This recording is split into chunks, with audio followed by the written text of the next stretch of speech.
Hello, welcome to Pastor's Library. My name is Stephen Redman and this is the channel where we talk about everything to do with theology books, particularly books that are maybe on a reading list for a seminary course, for a bachelor's or master's degree in theology or biblical studies, or perhaps just books that you've seen on your own pastor's bookshelf. So if you like what we have to say, please give us a thumbs up on YouTube. Please also subscribe and click on the bell, because that way you'll get to know when we release another episode, and it costs you nothing. So thank you for your support. It really does mean a lot to me. I want to talk today about my favourite commentaries on the book of Philippians. Philippians has always been a favourite.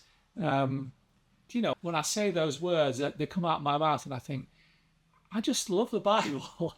Never mind particular books. But Philippians has always been a book that I've turned to as an encouragement, written from prison, written by a man who's been really through it all, and he's going through more, and he still has something to say to us, ministering to the church 2,000 years later. Before I go through some of the commentaries that are on my bookshelves, I want to just point out two books that would support studies of Philippians. One is the New Testament Theology series from Cambridge on the theology of the shorter Pauline letters. The book is co-authored between Carl Donfried and I. Howard Marshall. Now, Howard Marshall writes the section on Philippians, and it's 58 pages. It's not a tremendous amount of detail, but it is about the theology of the book. It will give you background to the way that Paul was thinking. And what I would say to you is anything that Howard Marshall has written is worth reading. This was, however, published in 1993, which makes it a tiddly bit over the 30-year mark, which means that most universities, Bible colleges, are going to discourage you quoting from it. But if you're a pastor, if you're just reading for your own benefit, or indeed, even if you are on one of these courses, there is something that Howard Marshall has to say that will enrich your life from reading this. So I commend it to you. Also, Gerald Hawthorne wrote the Word Biblical Themes volume on Philippians in 1987, even older. 118 pages, but again, it has something to offer on very much the same lines. I would say it's not quite as good as what Howard Marshall wrote, but it's a definite goer. And if you are going to some of these books, you might find them very cheaply. You might find them hardly costing you anything. They can't go wrong on your bookshelf at those sort of prices.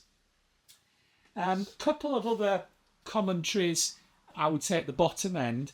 This one is the Kerux commentary on Philippians by Thomas Moore and Timothy Sprankle. It goes into a lot of detail, but this is really a book designed for preachers.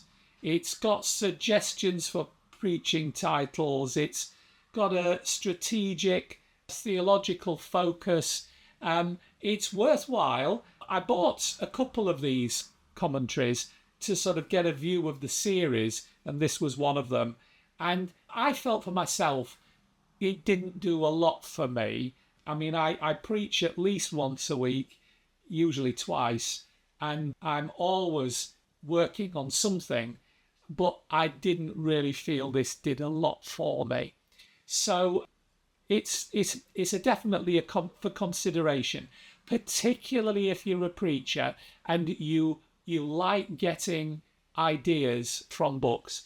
It's a worthwhile consideration. Interpretation is a series of commentaries which, again, are often for people leading Bible study groups or pastors, and they vary a lot between the volumes as to which are good and which are not so good. Now, actually, I thought this was quite all right, even though it's a 1985 commentary, but it's only got 84 pages. Anyway, I thought to myself, maybe they've updated it. Well, they did update it in 2011. It's still written by Fred Craddock, who is a very worthwhile author. But the current version has 250 pages. So whatever I say about this is absolutely irrelevant, because you would obviously get the 2011 copy, and it's got almost double and a half as much again. Unlike me, who hasn't got a copy, maybe it might be worth having a look at a copy. I would certainly not rule that one out. The New Interpreter's Bible Commentary, which are heavy, I'm a big fan of. I think they're really good. And this is volume 10, which has commentaries on Ephesians, Philippians, Colossians, 1 and 2 Thessalonians, 1 and 2 Timothy, Titus, Philemon, Hebrews, James, 1 and 2 Peter, 1, 2 and 3 John, Jude and Revelation, which is obviously the vast majority of the New Testament other than the Gospels and Acts, 1 and 2 Corinthians, Romans. I think that's all that's not in it. This was published in 2015. The commentary was written by Marina Hooker, and it's 70 pages. The book cost me £63, which I think is a lot of money for a book. But when you consider it's got worthwhile commentaries on that massive list that I told you about, then actually it's got to be working out as pretty cheap. Covering 18 books of the New Testament, a very worthwhile commentary. I've not read anything else by her, but what she has to say is definitely worthwhile. I would, if this was the only commentary I had on Philippians, I wouldn't be terribly disappointed. I think she's got a lot to say in the 70 pages. But if you're looking for something more in depth, more in detail, something more academic, then I can show you plenty more yet. Now, I sort of feel I'm getting to some of the better ones now. Reading Galatians, Philippians and 1 Thessalonians by Charles Cussar was published in 2001. 71 pages are on Philippians. If I had one criticism of this, it's that it doesn't have a full bibliography. It just has a list of works cited, which I'm not sure that that's necessarily enough, partly because it doesn't give you any idea of background reading that he has done. It only gives you a list of those items he's cited in the work. And also, it's therefore not a brilliant source for finding other books to read around the subject. But having said that, what he has to say is definitely worthwhile in his 71 pages. It's a good book. I just would suggest that that's my only critical point of it. The New Cambridge Bible Commentaries, these are a series that I find are very hit and miss. This is written by Michael Bird and Nijay Gupta, who I think are a great team.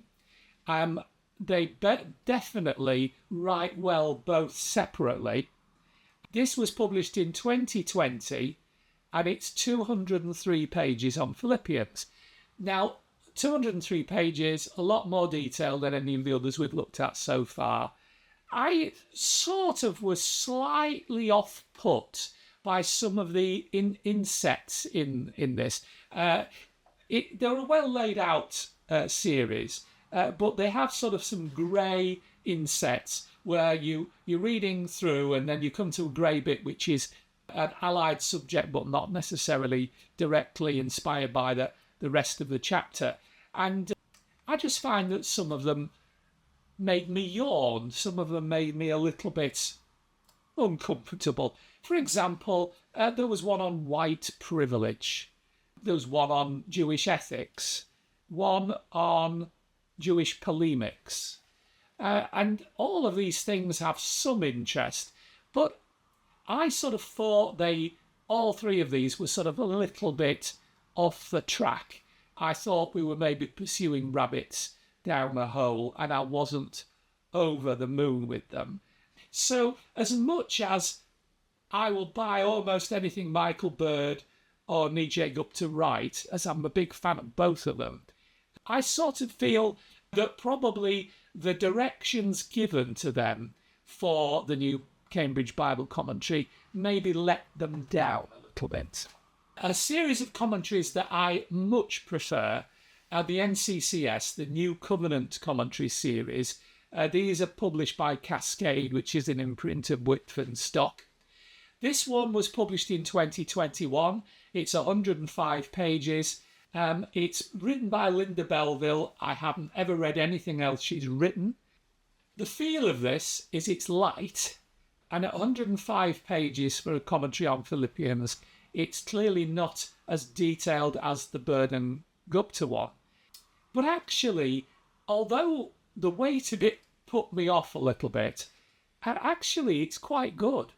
I mean, firstly, she gives a good bibliography, and her writing style is very accessible. It's truly academic, but accessible. The two don't always go together. And I felt that she was actively pursuing most areas of study, and she definitely does it with style. So, whereas 105 pages, it isn't very expensive, this copy. You can buy this quite cheaply. So actually, it's maybe a good buying decision. Now, couple more here. This is the Paideia commentary on Philippians and Philemon by James Thompson and Bruce Longnecker. Longnecker looks after Philemon. James Thompson does Philippians. The book is 223 pages, published in 2016. 147 of those pages are on Philippians, which actually tells you Philemon gets much more coverage per word, if you think about it. But I really like this. I do. I find Thompson very easy to read. It's a true academic work. I actually just quite like this. And I can certainly commend it to you. The whole series are interesting. They have a great range of authors. But I do feel that that one is good. Now, here's another series that I'm very fond of, the Two Horizons series. These are commentaries which focus on the standard line-by-line exegesis, but also go into the theology of the book. And often you have to buy a separate book from a commentary for that. So the two in one, I think, are good. So this was published in 2005. It's 253 pages, which is excellent. It's written by Stephen E. Fowle. Again, I've not read anything by him previously. But this isn't just a commentary. It's a theological comment. And I do think it offers you something, particularly if you can get a copy of this reasonably. I'm told that the Two Horizons commentary series is not going to be finished. I think N.T. Wright has got one that's under construction, if it ever appears, on Galatians, but otherwise they're going to stop with what they've got. But there's quite a range of them, Old Testament as well, and I think they have a lot to offer. Personally, I'm a bit disappointed that they aren't going to be completing it. I'm now moving on to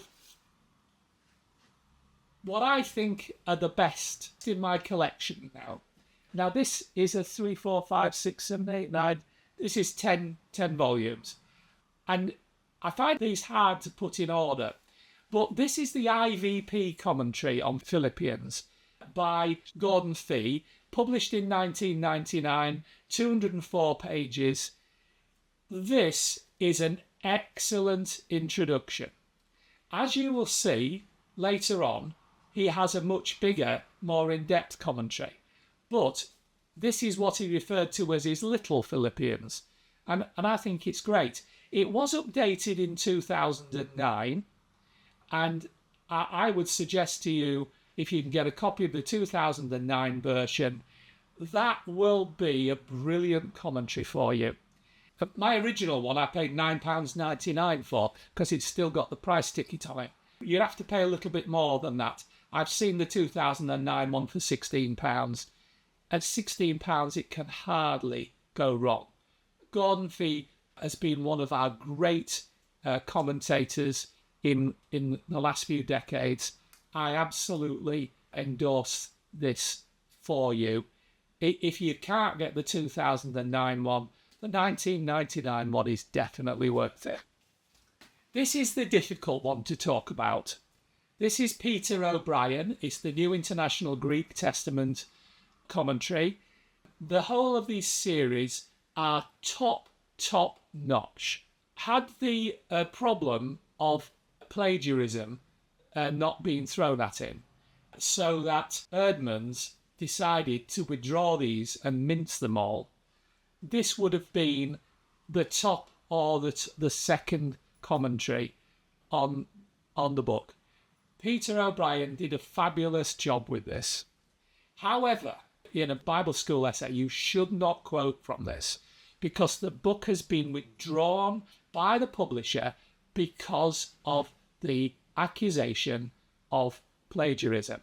And bless him, as an old man, he had to stand there and take it on the chin. He said that he hadn't kept good enough notes, and it had been so many years processing writing. All I can say to you is that as a pastor, I still use this. I don't use it if I'm quoting things that might be used in an academic circle. But this is a brilliant commentary until we were told to scrap it. 597 pages, 1991. I am sure that they are going to replace this soon.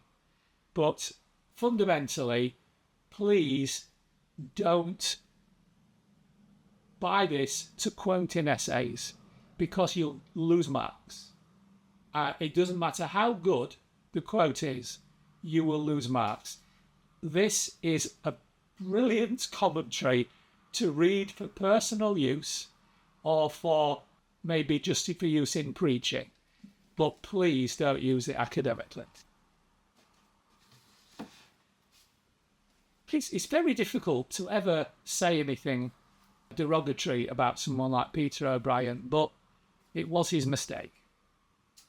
In 2000, this 124-page commentary was published by Abingdon. It's the Abingdon New Testament commentary.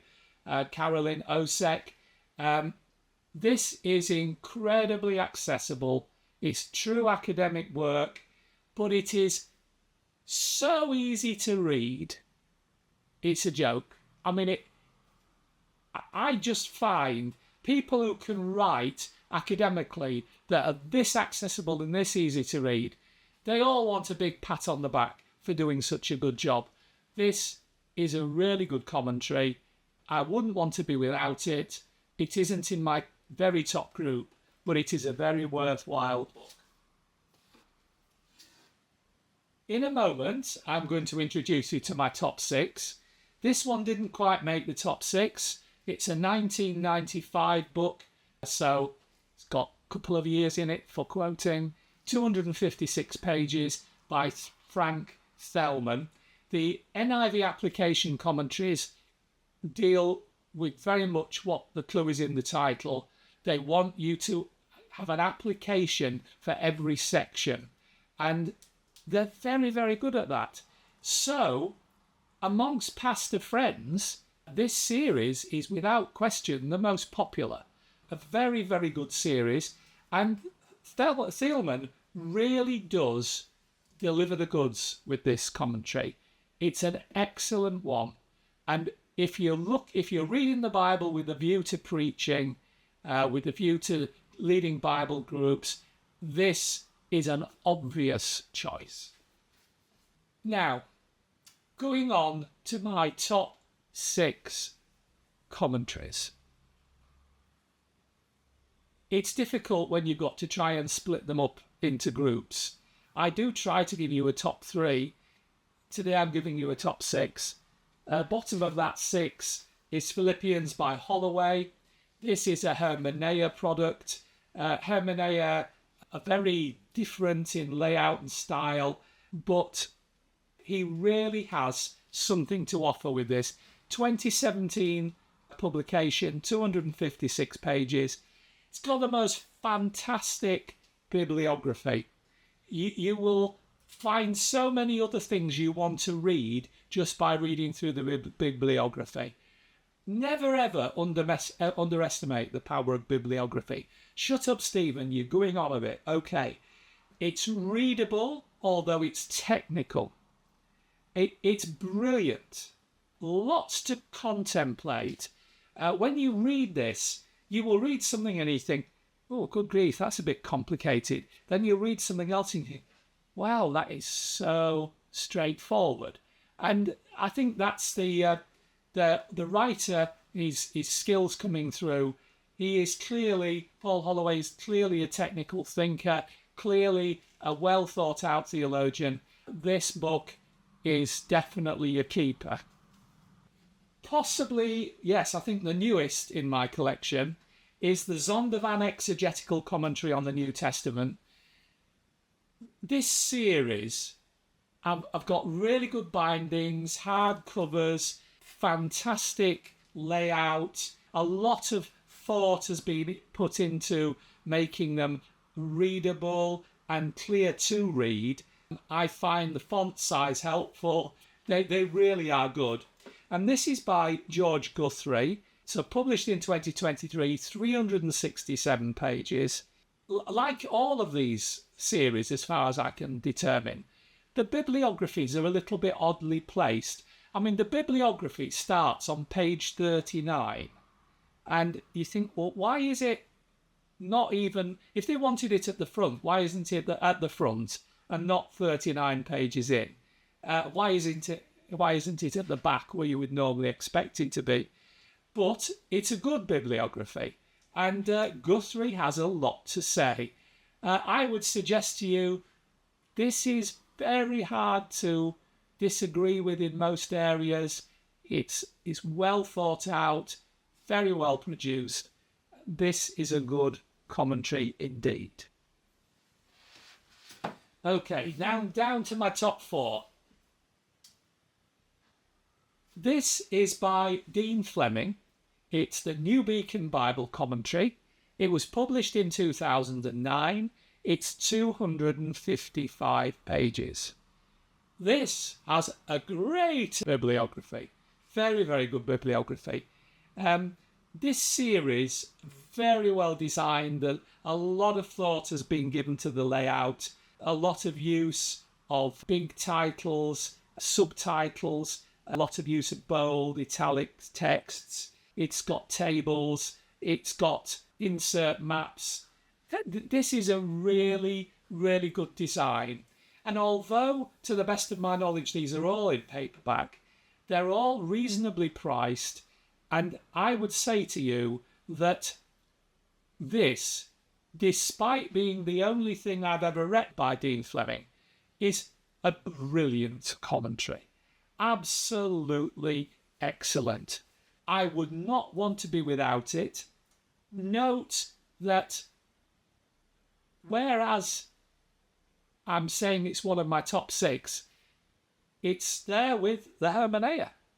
It's there with the Zondervan. This is a really important book, a really excellent book. Please don't think less of them because they're paperback only. These are very, very good commentaries. Now, my top 3. Lynn Cohick, to my mind, is one of the great theological commentators of our day.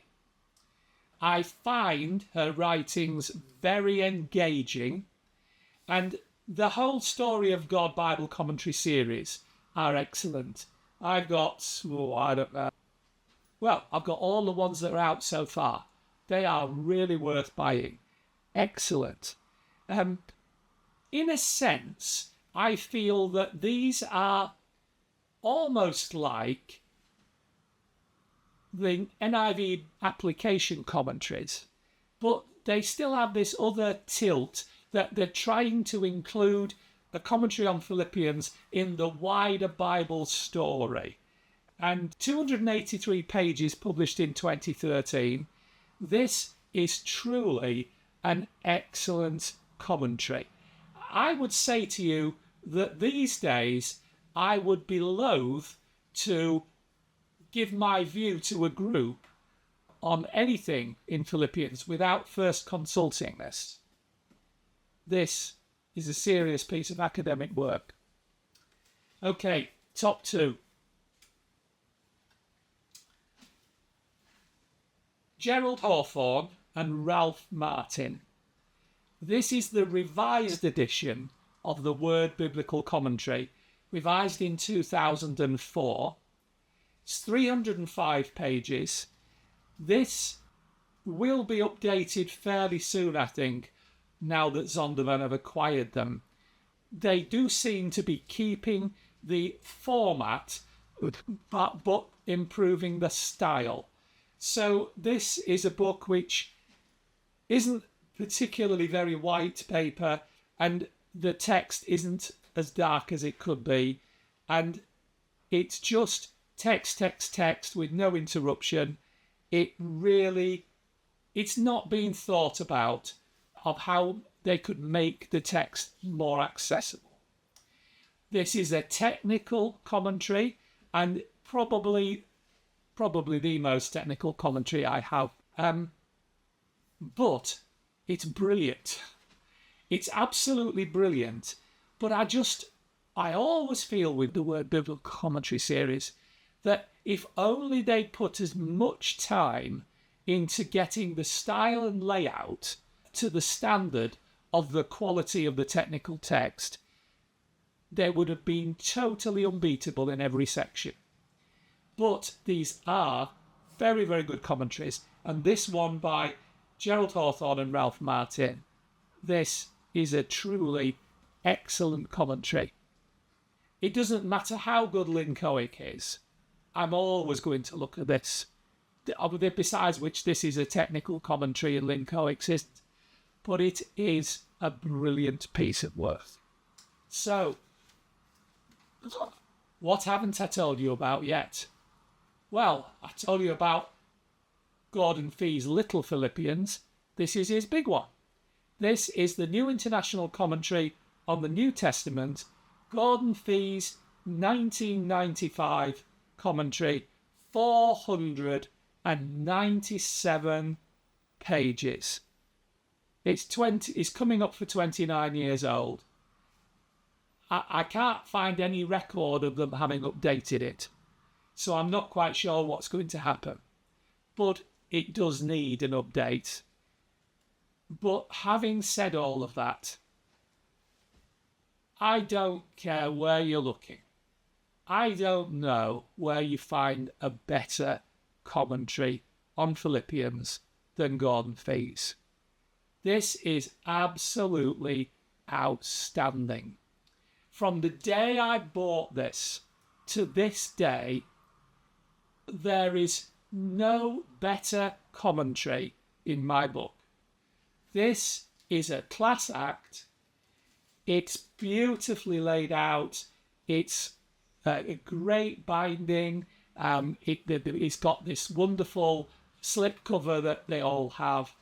So when they're on the shelf, they all look alike. It's really good. Often there are more footnotes on the page than there is the text. But that's the depth of work that Fee is demonstrating to us. This is an undoubtedly excellent commentary, which, even when it's over 30 years old, will continue to set a standard that other people have to beat. Will they? I'm sure they will, because that's what we do, isn't it, with commentaries?